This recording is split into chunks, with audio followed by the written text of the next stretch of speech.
Hello, citizens of ETF2L. This is your Premiership ambassador speaking. Welcome to the first of a four-part ETF2L Season 14 powered by Twitch Premiership playoff interview series, where we will be delving into the minds of the rock stars of European 6v6 in the lead-up to the brutal crescendo to the season that is the playoffs. Today, I am joined by Jason Allen, Season 13's Demo Man of the Season and Team Captain for the number 4 seed BFF. You may know him better as Kaidus. What's up, brother man?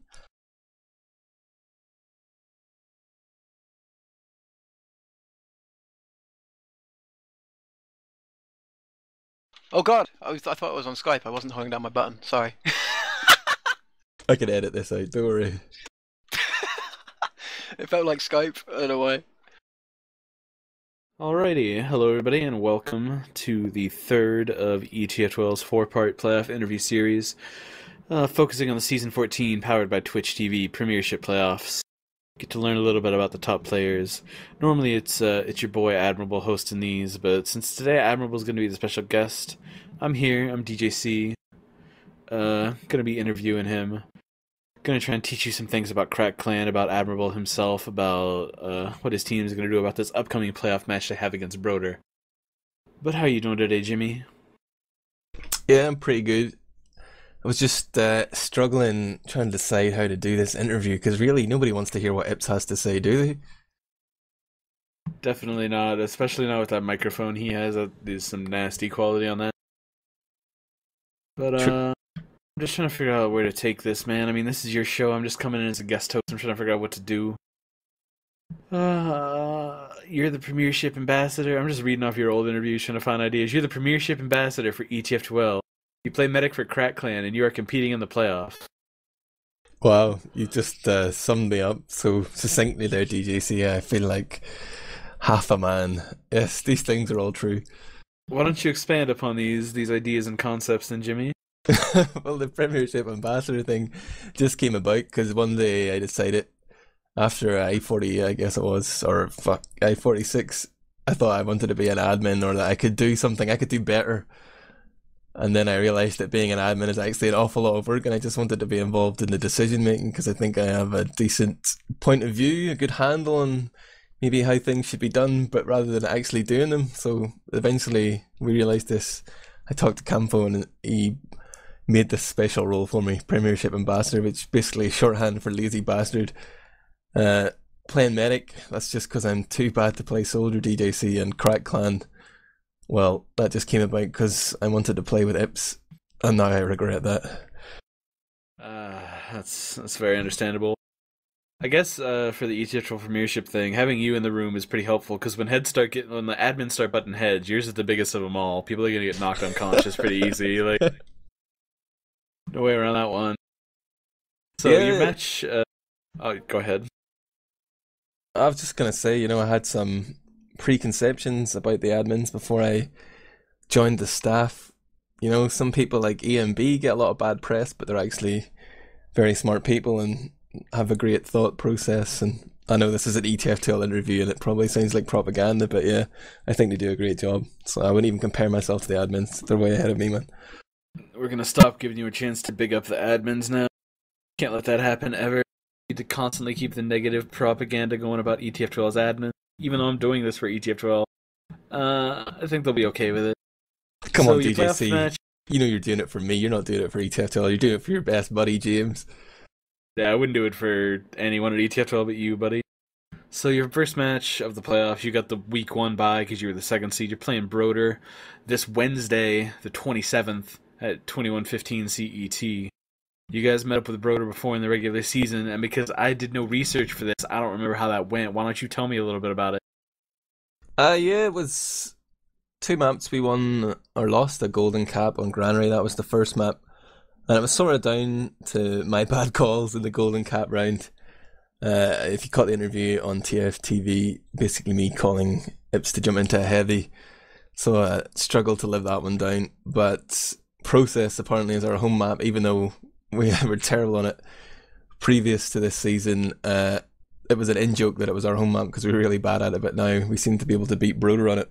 But we did get smashed by Epsilon, so that was the gist of it. We're pretty bad at Granary and okay at Process. So, I know you're probably not going to give away too much information here. You mentioned it when you were talking to Kaidus about the map picks, the way it's working for playoffs. The winner chooses the first map, and then it's loser's choice the rest of the way through the best of three. You obviously know coming in what your idea is for what map you want as the higher seed. You probably have an idea of what maps you're going to pick. You probably have an idea of what maps Broder are going to pick. So knowing that there's probably like 4 maps that you can reasonably assume will be played, what's your practice strategy going into this? Well, honestly, we've been trying to just play every map. I feel that no map in particular stands out for us in general play, but some are less bad. In our practice against Broder, we always seem to come out ahead on process, and Zebusai said in his own interview that we would be quote-unquote fucking stupid not to pick process, but then, we've got a little bit of a choice there.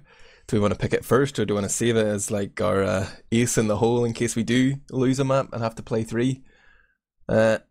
So it's interesting. I think we're most random on like Badlands and Granary. These are sort of maps where it's very easily to lose control of middle very quickly, and you can just get wiped quite easily, I feel, at least.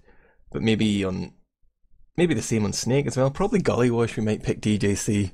I'm just going to put that out there. Hopefully this interview won't be out before the playoffs. Oh, wait. Well, you mentioned about 6 maps there, so I don't think Broder going to have any idea what you're doing, seeing as we had a 6-map rotation, James, so don't worry about it too much. But, I'm just looking through your old interviews, trying to find question ideas. I don't really know what to ask here. I know what I would ask, but those questions are not suitable. They're not PG-13. They would not be able to go live on air. But, you recently made a nice switch. Mini Moose went inactive. There was some drama about that. Some people saying he just went inactive because he didn't want to play anymore. Some people were like, Mini Moose is going inactive because of university. Some people were like, Mini Moose is getting cut, half quit. I don't really care about that drama. I just want to know, how has it been incorporating French T-Mac into the roamer position and German Rage Machine Ips into the pocket role? Yeah, T-Mac, he really doesn't say much. He'll tell you when he's going in or when he's dead or the medic's low or something like that. And Ips talks as much as ever. At the time we were thinking about it, how to replace Mini Moose, I thought it would be a good idea to bring Ips into the combo because he's generally the guy who has a lot of ideas about how he wants to push, or he's always very vocal whenever things go wrong. I think he thought he could do better, and he is really coming into the role. But maybe the sort of side benefit there is that we don't have Ips mouthing off on the flank anymore, DJC. So we've got one less person calling a lot. We're trying to get Brago to really call. We want him to emulate Numlocked a little bit, bring his confidence out there, maybe not scream so much like a stuck-up faggot, as Retchok once famously said, but yeah, something like that. Alright, so much for PG-13, I guess. Jesus. Well, I don't know how to move on from that. So I guess now you guys have like a pretty silent flank then, because I know Fick doesn't really talk a lot. Samsey never seemed too talkative from what I know of his days in the old Team Deserto / Fungape. So you guys work around having like a really less communicative combo. Communicative. Yeah, actually, Sam does calm a lot. I think he's really tried to step his game up, because we did notice, or at least this is what we felt as coming in as soldiers and medics to middle, that we didn't have a good picture of what was happening on middle. So something we really tried to work on was that the scouts and Brago would try and give us an idea of what they wanted or what was happening. We get a lot of these sort of automatic calls like damage, positions and stuff, but nobody really coming up with a plan on the fly. And that's something we struggled with. Like, say, Epsilon are very dynamic. You need to adapt in the middle of a fight as to what's going to happen. And I really think they've all stepped it up. Sam in particular, he's probably the most vocal. Tavik will give you calls whenever he needs you to do something, like if he's in behind him. But I think we do okay, I think it works well. Yeah, one sign of a nice top team is the ability to adapt to like weird stuff happening mid-season. And that definitely qualifies as weird, having to lose your pocket for the past season, bring in new players, but your particular style of medicing Admirable, we should talk about that a little bit. You don't Uber. That's a really unique thing for Premiership medics to do. Why don't you tell me a little bit about that? I think I'm just getting old, DJC. 29 years. My reflexes are starting to go. Uh, so many times in practice, well, more often than not, I'll find myself surrounded by dead bodies. I'm wondering why I hadn't Ubered earlier, but I think it was really down to Ret Shock.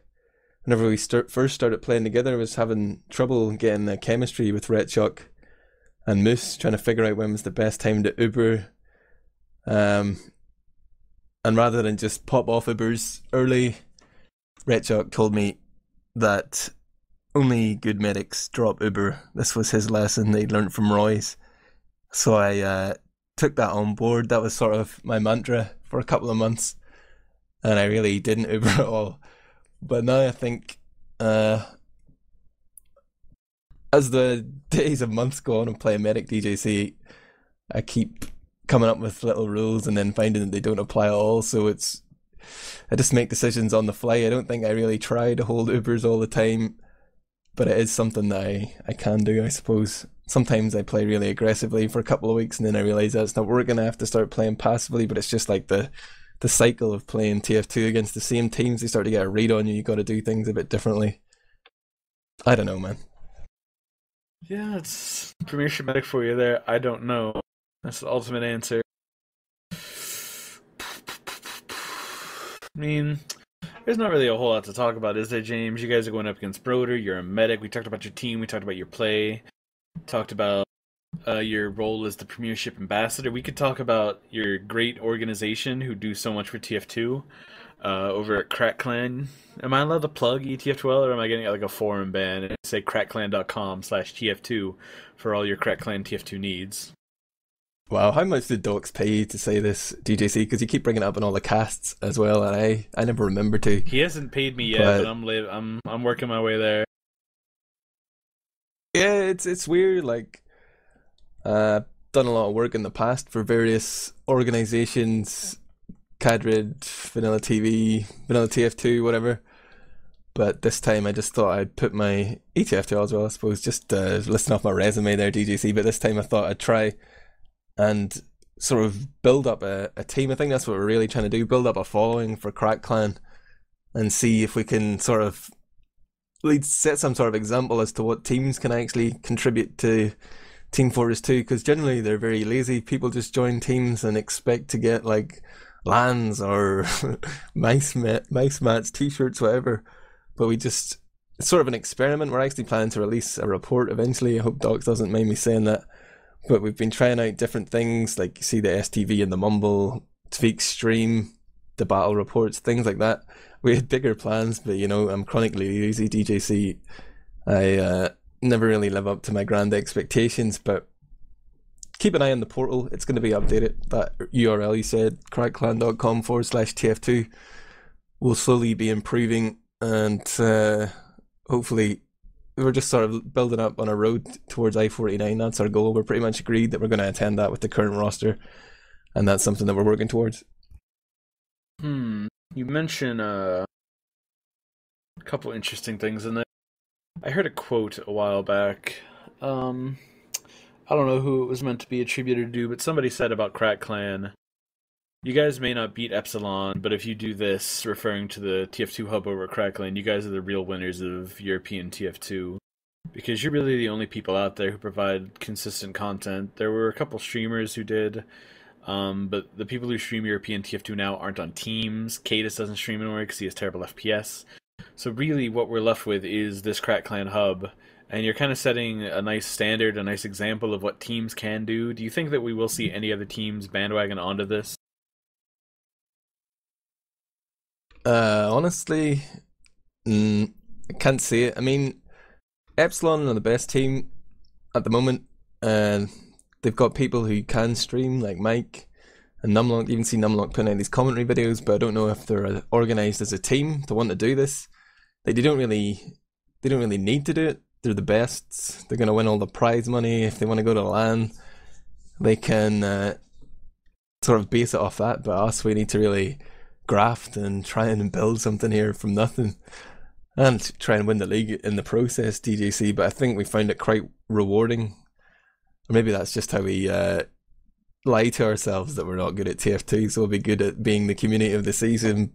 But yeah, I've really enjoyed it, and it's sort of weird. I feel a little bit indoctrinated being part of Crack Clan and sort of putting in all this effort for a game server and a mumble, but I think we're onto something, and we're aiming for the stars.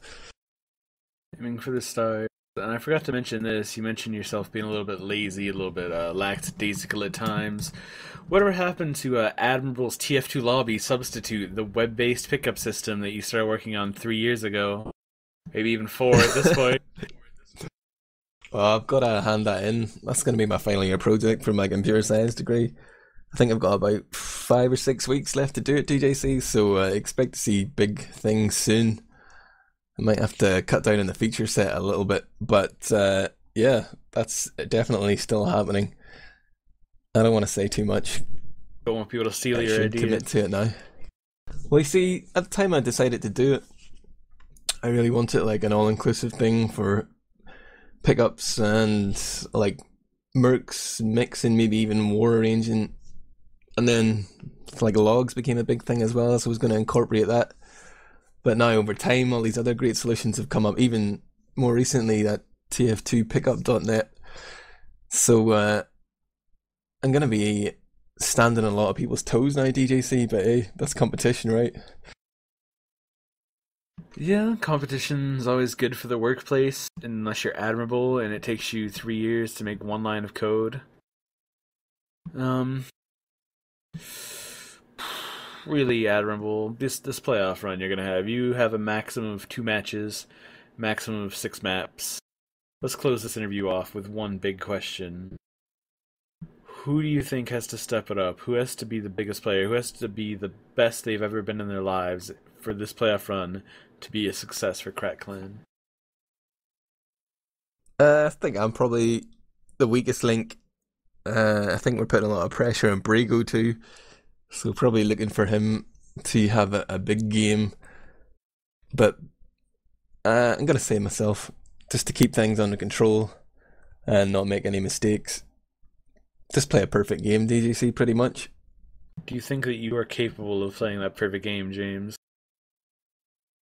Yeah, surprisingly, I feel like I really stepped up in our officials. I'm probably pretty mediocre in practice, but for the big games, I tend to get myself a little bit worked up, a bit pumped up, and be in control, be focused, keep an eye on all the stats, see things coming, maybe play a little bit too defensively, but that's alright if the rest of your team's dead, right? Well, with the rest of your team down, 1v6, medic with crossbow against Epsilon. I don't really like your chances, James.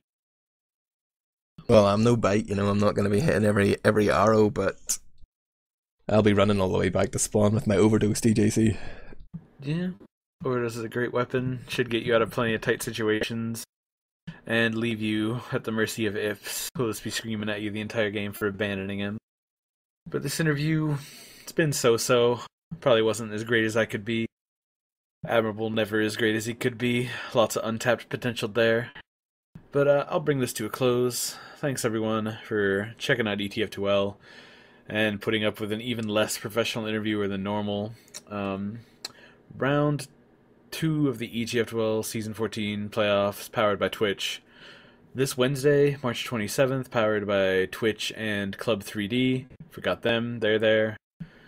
But, you got anything to say? You're the closer here, not me. You are a joke of an interviewer. Thank you for being so uninterested through the last 18 minutes. Yeah.